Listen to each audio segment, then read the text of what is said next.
Greetings, and welcome to What I Play. This week we're taking a look at Saints Row the Third.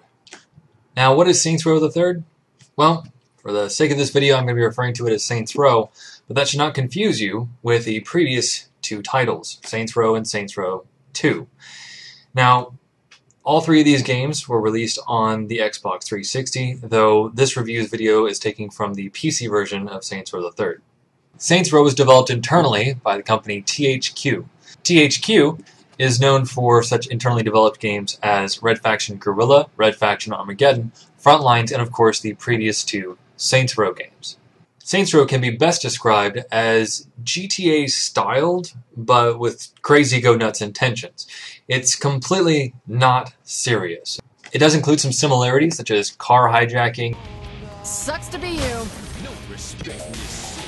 gang warfare,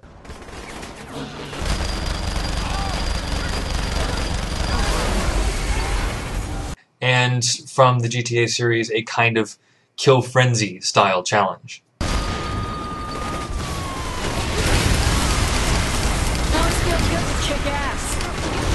Compared to GTA, Saints Row is rather comical, and this is evident from clothing style to dialogue.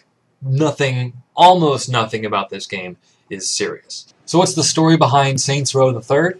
Well, in the first two games, it's all about building up your gang. And by the end of Saints Row 2, you pretty much own the city. The start of Saints Row the Third is a little bit interesting. Basically, your gang has developed celebrity status, to the point where you're willing to give autographs during a bank heist. Look on any of the buildings and you'll see billboards heralding the Saints. The only problem is you play as the boss of your gang and have kind of come to the conclusion that stuff has gotten a little superficial and you want to make it a bit more tougher, back to the days of old kind of thing. In addition, there's a bit of revenge tactics going on in here from the opening cutscene. I can't give away too much of the storyline. I'm not a big fan of spoilers myself, but, giving you what happens in the first 5 minutes, I'm okay with. Despite the crazy go-nuts feel of Saints Row, you have this kind of solid gameplay. The car driving, the combat, it all feels exceptionally smooth. Well, as smooth and natural as beating someone with a giant purple dildo bat can feel natural. But in general, driving cars around, experiencing the gang warfare, it's actually very intuitive. All of the controls, all of the action scenes, I mean, they're all very well done, and you don't feel like you feel like you're part of the action. It really is that smooth and that natural of a feel. As far as the graphics are concerned, Saints Row the Third is an exceptionally pretty game. Despite the occasional glitches in the cutscenes, those are mainly due to your character model and how you choose to dress yourself. The game's graphics are solid. Weather, lighting, fire, explosions, car parts, real-time reflections in the windows, everything about this game is exceptionally pretty.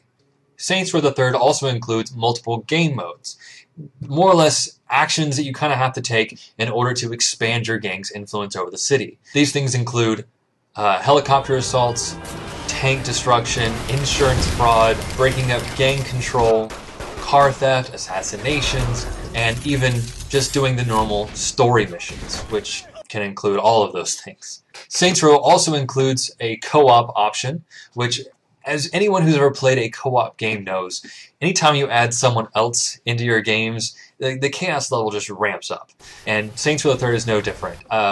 Playing with another person, you not only have to worry about whether or not you're going to piss off the cops and gangs and just anybody else, you have to worry about your co-op partner doing the exact same thing. And sometimes pissing off the cops is easy as just bumping into their cars as you're driving around.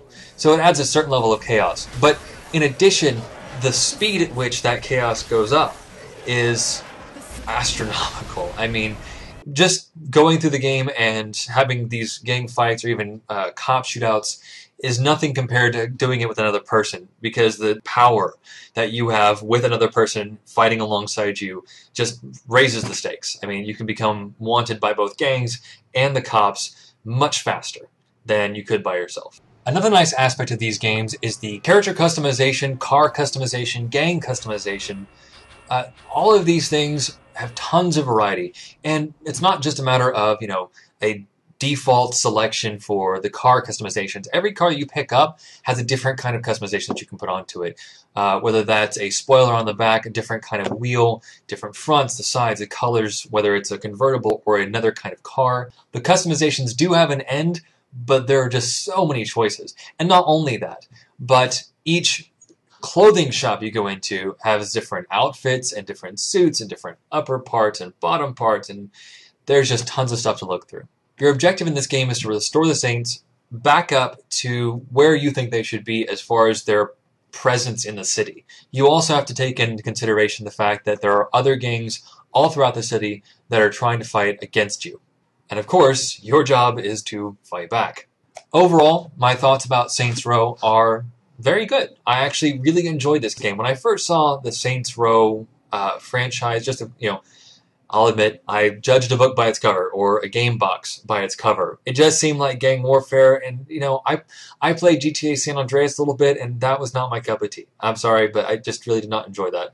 For whatever reason, whether it was the more serious tone of San Andreas or whatever, it kind of put a bad taste in my mouth. And so when I saw Saints Row, and it kind of, from what I saw, it looked like another one of those gang warfare types of things, I was not really that interested. However, due to the Steam sale, I decided, what the hell? I'm going to give it a shot. I'm going to try it. I loved it. It is absolutely a phenomenal game. I highly recommend, if you like the GTA series and you're open to a more silly variation, I would highly recommend picking up Saints Row the Third. Well, that wraps up my Saints Row review, and I'm going to leave you with some gameplay footage.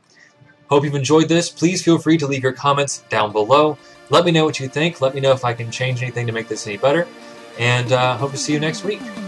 Adios.